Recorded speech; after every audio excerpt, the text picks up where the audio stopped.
Christina Börjesson. And yeah, her name was Christina Börjesson, and my daughter's name was Annie Christina Börjesson. This is part 4 of What Happened to Annie, a new 6-part series from Sky News StoryCast. I'm Rona Dougall.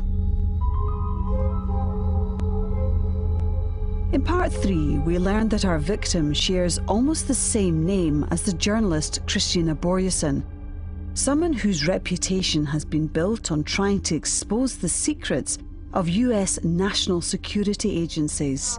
Actually, I was assigned 17 years ago to look into the TWA story. I was at CBS. And part 4 of Annie's story, the CIA and Prestwick, begins in the US on July the 17th, 1996, when a Trans-World Airlines flight, otherwise known as TWA, left John F. Kennedy Airport in New York, bound for Rome. Talking to people, they were saying they saw something go up and hit the plane. 12 minutes after takeoff, the plane exploded, killing all 230 passengers on board. Christina, you're one of these journalists who was more or less closed down. In the aftermath, the CIA were accused of covering up an act of terrorism. You know, being controlled by the Navy divers. Among those asking the hardest questions was one Emmy Award-winning journalist, Christina Börjesson. FBI came after me. CBS wouldn't let me even talk to them directly. I met with the lawyers, and I was out of a job literally weeks later. This pitted her against some of the most powerful forces in the US, like the Pentagon, the FBI, and the CIA. It was a very professional job. They didn't, very clean job. Christina would go on to become something of a thorn in the side of the US intelligence community. Around the time Annie died, Christina wrote an acclaimed book accusing the US government of fabricating lies to go to war with Iraq. But then, in 2014, she would find herself pitched into the middle of a story thousands of miles away. The Scottish Mail on Sunday, 2nd of February 2014. Did the CIA kill my daughter? In bungled hit-on journalist over torture flight story. When her lifeless body was discovered on a Scottish beach, Annie Börjesson's family were told she died of suicide or drowned in a freak accident. But her devastated mother always suspected foul play was involved. It was a fairly well-established internet rumour. The man who wrote that article was Marcello Mego. There were articles on websites that are followed by the sort of people who are always looking for maybe conspiracies and, things that can't easily be explained. Like we've outlined, Prestwick Airport in 2005 was a strategic site for the CIA's war on terror. And because of Christina Börjesson's almost identical name and record of holding US intelligence agencies to account, suggestions Annie's death had been a case of mistaken identity appeared anything but groundless. Yes. And did she write about Prestwick in particular, or yes, about rendition flights rendition flights that landed in Prestwick? It was just a rumor that we overheard when being in Scotland. But if it was just a conspiracy theory, Christina Börjesson seemed herself to have taken it seriously. We need to know what happened to Annie, and we are certain it was not suicide and no accident. This quote, read by an actress and attributed to the US journalist, appeared in the Scottish Mail on Sunday. We find it very hard to even allow ourselves to think that Annie's death had anything to do with the CIA or any intelligence agency. It would be like living in an action movie, but some very strange things happened. It's not like mistaken identity hasn't resulted in the wrong person being killed by a national intelligence agency before. In 1973, in Lillehammer, Norway, the Israeli National Intelligence Agency Mossad killed a Moroccan waiter after mistaking him as the mastermind behind the murder of 11 Israeli athletes at the Summer Olympics in Munich. To try and find out more, we emailed the US journalist Christina Börjesson. Dear Christina, I'm a podcast producer with Sky News. I'm making tentative inquiries into the late Swedish girl, Annie Börjesson, whose story we are investigating. She emailed back saying the article in which she was quoted was fabricated. Those who cite this as fact do so at the cost of their credibility, but they are nonetheless free to do so. Those who wish to fill the vacuum with a false narrative are also free to do so. Anyone who wants to address it is free to do so. But I do not want to engage in this. And she'd no further comment to make. We emailed again in November 2019. Christina Börjesson replied with the same response. She'd nothing further to add. For us, the coincidence was too great to ignore. So we asked the family if there was anything unusual, anything at all, from Annie's time in Scotland that served this theory. At first glance, it didn't appear so. But then Annie's best friend, Maria, remembered Annie telling her about a man she met in Edinburgh's Mood nightclub in the summer of 2005. The man had introduced himself as an ex-rugby international. They'd hit it off, but it came to nothing. However, in November, just weeks before Annie died, the man appeared back in her life as if from nowhere. When he turned up at Annie's swimming pool, she felt uneasy, and there was to be one more encounter. During the last week, when we spoke on Saturday, she had met him at a rugby club. New Zealand team was coming to Scotland to play, and there was a gathering at the rugby club at Murrayfield Wanderer. So she was there, and suddenly he passed her, and he went downstairs, and she looked down, and he came back up and gave her a look. But Anne told me that she got scared. She felt uncomfortable, and it was a really nasty glance in his eye. She felt threatened as a woman. So that was the only thing that she was worried about during our last conversation. Annie told Maria she'd been unnerved by the encounter because she'd learned that the man was not who he said he was. But for Guya, there was something else on her daughter's mind. She had been calling home, talking to her father and brother because I was at work, or it was late. Some of the calls were very late, so they got a bit worried. When speaking with Red Ice Productions, Guya explained that these feelings of worry heightened after Annie called home again and suggested she was being watched. One of the calls in terms of she was worried about someone tracking her online, right? When she called home, she did not use the phone in her apartment. Instead, she called from a phone booth rather far away from where she lived. And she also told her brother that we should not call on her phone since somebody could hear. And we thought at the time, we thought, well, could that have been some of the girls in the apartment that would overhear her saying something to us? Or what could that be? What was Annie afraid of? Did she feel she was being monitored, tracked even?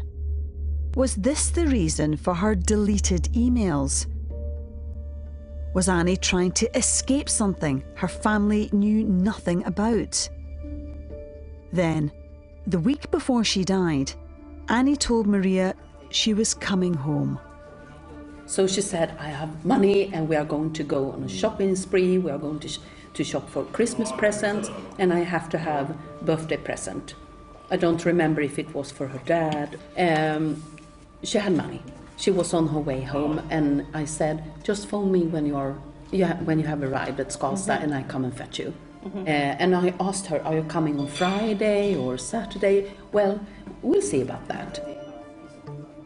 But 4 days later, after hearing no more details, Maria called Annie. I was going home on my lunch hour, Thursday the 1st December, and I phoned her mobile at my lunchtime, and I think it could be 12 o'clock, between 12 o'clock and 15 minutes past 12, and I didn't receive an answer, but I wasn't worried because I knew she was going to job seeking fair. It was a bigger event, and she was going to the swim center to swim.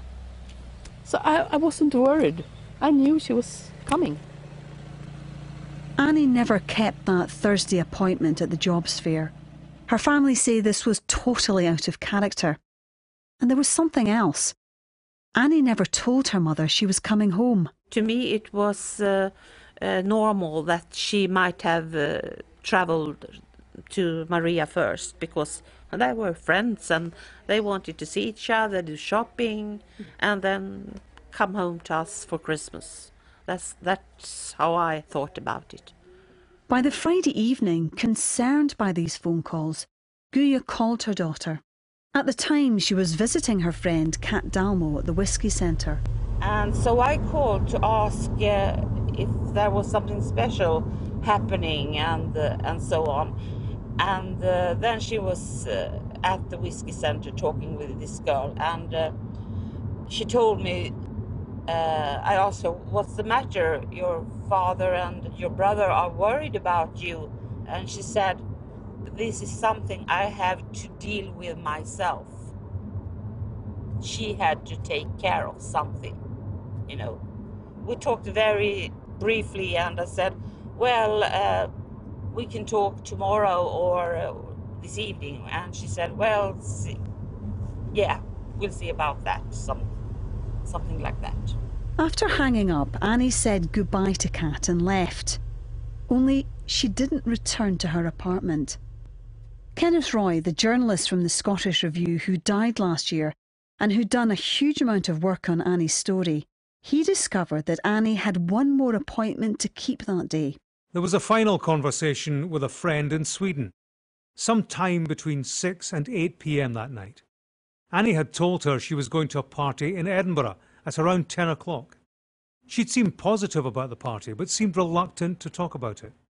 Where was this party? Who was she with? What happened at it? No one has come forward with answers to these questions. Was this party connected to the problem Annie had alluded to? We don't know. But what we do know is that from this point on, Annie's movements would become more difficult to track. Had Annie even returned to her apartment that night? Unfortunately, our building does not have CCTV. There's an artificial camera in the entrance hall there. David Hay, the owner of Linton Court. There never was actually CCTV that I'm aware of, perhaps before my time, but then I was sort of, that would have been before Annie's time as well. The next day, Saturday, December the 4th, the police believe Annie took an early afternoon train from Edinburgh to Glasgow. In Glasgow, she changed trains for Prestwick, where a Ryanair flight to Gothenburg was due to leave at 6:30 p.m. But despite it being only a matter of hours before the flight, Annie had no ticket. Again, her family say there was nothing unusual about this. Annie took a standby. Is that the rate? We think so. Standby ticket. You go there and you buy a ticket. That's very cheap. She had done that before. Yes. She had done it before. Yes. 2:15 p.m. Annie's bank card is used to try and withdraw money from a cash machine in Glasgow Central train station. The transaction was logged by Scottish Review journalist Kenneth Roy.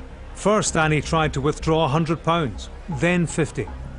Both attempts failed because there was insufficient funds in her account. But although she failed to withdraw cash, she habitually kept money in her Filofax. We are now approaching Prestwick International Airport. 3:15 p.m. 1 hour later, a woman matching Annie's appearance is caught on CCTV crossing the footbridge, joining the train station to the airport, where we're walking now. When Annie got to Prestwick, she'd no idea that the airport was then a secret CIA staging post for the US war on terror.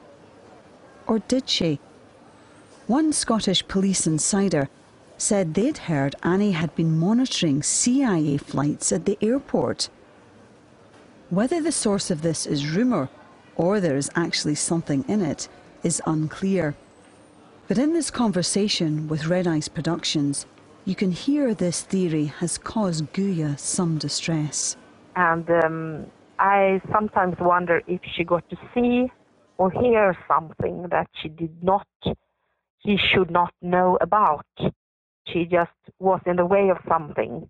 In the wrong place at the wrong time. Yeah, somebody would think that this girl might talk when she goes back home or something. We need to explain what exactly was going on at the airport in 2005. Well, what we know is that Prestwick Airport served as a key hub in the US's CIA rendition and torture program. Katie Taylor is the Deputy Director with Reprieve, a human rights organisation which helped expose CIA activities at Prestwick. Rendition is the sort of means that the CIA devised to capture, torture, interrogate, and detain those that they suspected were involved in terrorism. And most of the men who went into the process then ended up in Guantanamo Bay. And we know that through that period, Prestwick Airport served as a staging post, really, without which rendition and torture flights would not have been able to take place. It was a key refueling stop. In 2005, when some of Europe's best-known airlines were flying in and out of the airport, commercial airliners travelling from countries like Jordan in the Middle East also joined the queue to land. They looked the same as every other passenger plane, only nobody got off these flights. The CIA, in arranging rendition flights, would provide false information to airports. They would provide sort of dummy itineraries for planes, and they would lie about what these flights were using for and even who was on board. There was a case that was just revealed to a parliamentary committee where the Scottish police were suspicious of a particular American flight at Prestwick and were prevented from boarding and inspecting that flight. It's quite clear that the CIA wanted this entire program to remain secret and wanted it to remain secret forever. Considering all that was going on in the airport, and the fact Christina Börjesson was in the business of exposing US government secrets, the idea that Annie had become embroiled in some situation involving the CIA now sounded possible. But back to Prestwick Airport in 2005. Annie has crossed the footbridge and is captured by the second CCTV camera entering the terminal. It's 3:16 p.m. It is these images that the family say they have been unable to match up. But instead of buying a ticket, Annie bypasses all the check-in desks and exits to the car park. And there was some claims that she came out here, into this car park here at the airport to try and get money out of a machine, but there was also a ticket machine out here as well, I think for the train station. 3:19 p.m. 3 minutes later, she returns. Guya recounts the CCTV footage. And when she comes back, one of her hands is almost in her pocket, and she's got a very angry expression in her face. And something happened, a phone call, somebody not turning up, whatever, we don't know. What happened next, no one can make sense of, as Annie again walks straight past the check-in desks, out of the airport, the way she has just come. Annie's decision appears to have been sparked by her visit to the car park. Scottish Review journalist Kenneth Roy speculated about what might have happened. Had Annie arranged a rendezvous in the airport with someone? Someone who'd just come off a plane or was about to board one? someone who lived locally, someone she shared a brief encounter with. When she heard about this, Guya asked for whatever CCTV footage there was from the car park. But she would tell Red Ice Productions that she was shocked when the authorities told her they'd nothing of Annie from the car park. People getting killed for various reasons, that's something that belongs on in the movies or in a crime story, but now it feels sometimes like I'm living in one. The police say the last time Annie was seen on CCTV was nearly 45 minutes later on a camera in Prestwick town, half a mile from the beach. But if she was walking into a trap set by the CIA, then Annie's mother Guya and best friend Maria say no evidence has emerged to back it up, despite these remarkable links. We have been in contact with Christina Börjesson, and she told us that she hadn't been to Scotland during that period. She only wrote a very damning article about CIA planes, but we have no idea if it's related to Annie. We have never found, and we have tried at the time when we got to know about this, we have tried to find evidence that she was there, but we haven't found anything, hard and cold.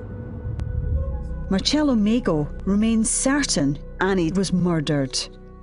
Because whilst the Crown Office said they wouldn't release the autopsy photos of Annie, as it wasn't in the public interest, one image does exist, taken by Guya of her daughter 5 weeks after she died.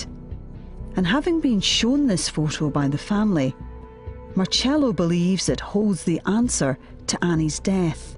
The major thing was the massive bruising and swelling to her temple, which made me think immediately that she had been hit very hard on the side of the head with a blunt instrument, baseball bat or similar, possibly with a view to robbing her. But it absolutely convinced me that Annie was murdered.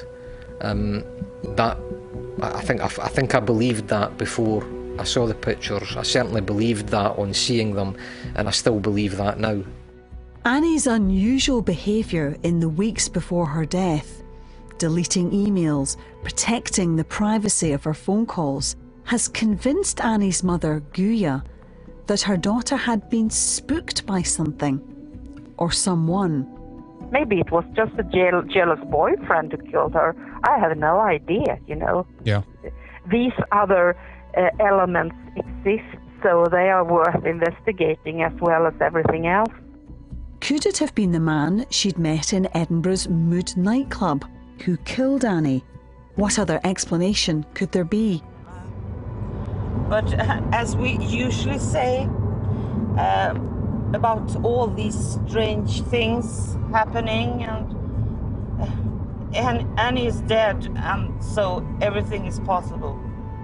We should say at this point, if you remember meeting Annie Börjesson at a party in Edinburgh on Friday, December the 2nd, 2005, the night before she travelled to Prestwick, if you notice anything unusual about her behaviour that night, then please email us, storycast@sky.uk.